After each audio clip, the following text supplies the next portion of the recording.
यानी कि कल ही क्रिसमस के दिन यूक्रेन पर रूस ने किया है बड़ा हमला। इसमें 70 से ज्यादा मिसाइलें, 100 से ज्यादा ड्रोन दागे गए हैं। रूस ने एनर्जी इंफ्रास्ट्रक्चर को निशाना बनाकर ये बड़ा हमला किया है। यूक्रेन के थर्मल पावर प्लांट को ये भारी नुकसान पहुंचाने के इरादे से हमला हुआ।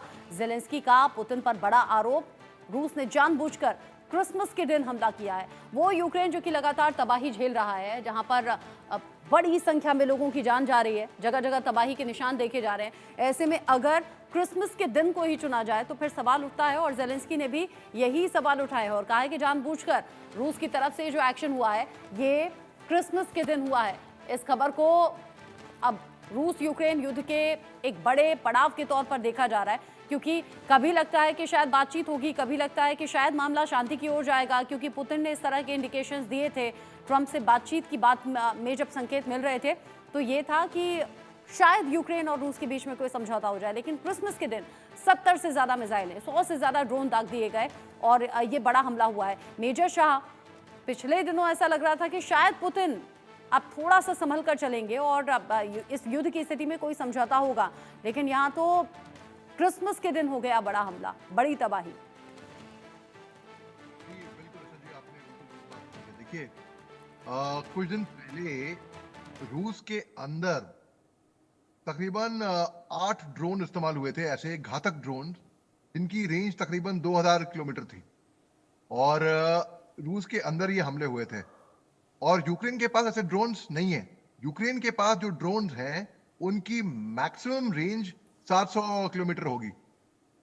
और यानी कि मैं कहने की कोशिश कर रहा हूं कि यूक्रेन की सेना रूस के अंदर घुसकर उन्होंने ये हमला किया था।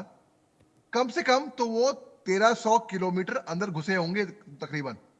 तो तब हमने अनुमान लगा दिया था कि रूस चुप नहीं बैठेगा, रूस हमला करेगा, और ये यूक्रेन को भी ये बात मालूम थी।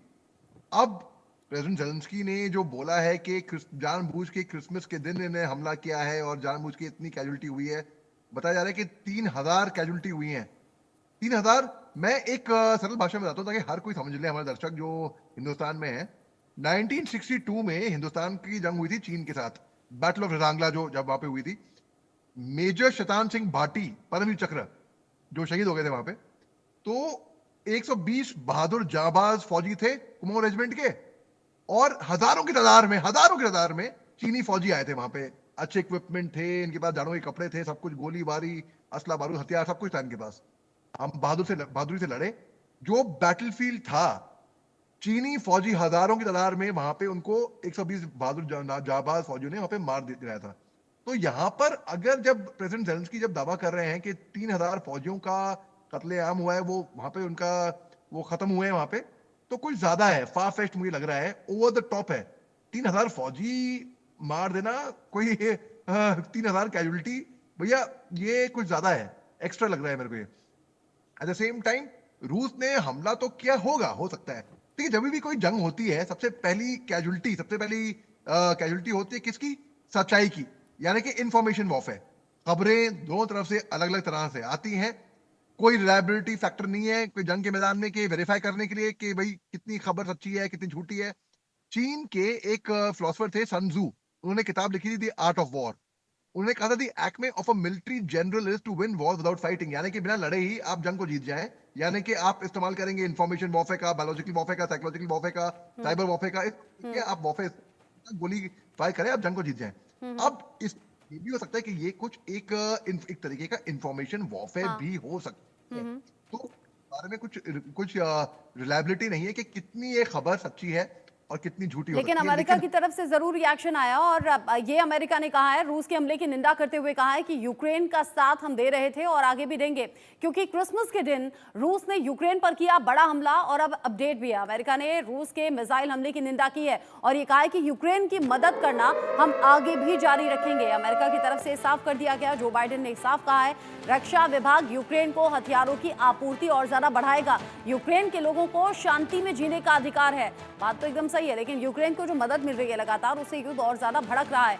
दूसरे देशों से भी यूक्रेन की मदद करने के लिए कहेंगे। दुनिया क्रिसमस के जश्न में डूबी है। इस बीच रूस ने यूक्रेन पर कर दिया है बड़ा हमला। उसने यूक्रेन के एनर्जी इंफ्रास्ट्रक्चर को निशाना बनाया है।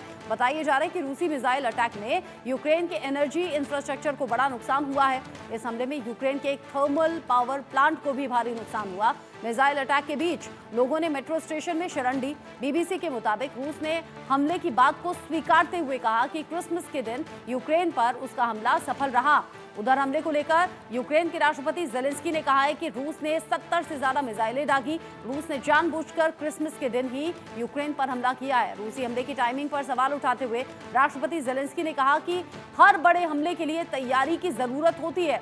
हमला अचानक लिया गया फैसला नहीं होता, ये जानबूझकर किया गया हमला है। पुतिन ने जानबूझकर हमले के लिए क्रिसमस का दिन चुना, जब लोग खुश मना रहे थे, खुशी थे, और ऐसे में इससे ज्यादा अमानवीय और भला क्या हो सकता है। क्रिटिसाइज किया है पुतिन के इस फैसले को, और जेलेंस्की ने पुतिन पर कई सवाल खड़े किए हैं। ऐसे में Praful Bakshi sir, U K Devnath sir, major Shah, बहुत शुक्रिया आप सभी का इस डिस्कशन में मेरे साथ में जुड़ने के लिए, इंडिया न्यूज के लिए वक्त निकालने के लिए। आगे जो अपडेट होगा इस खबर से जुड़ा हुआ आप तक पहुंचाएंगे। फिलहाल अगली खबर प्रयागराज से है। प्रयागराज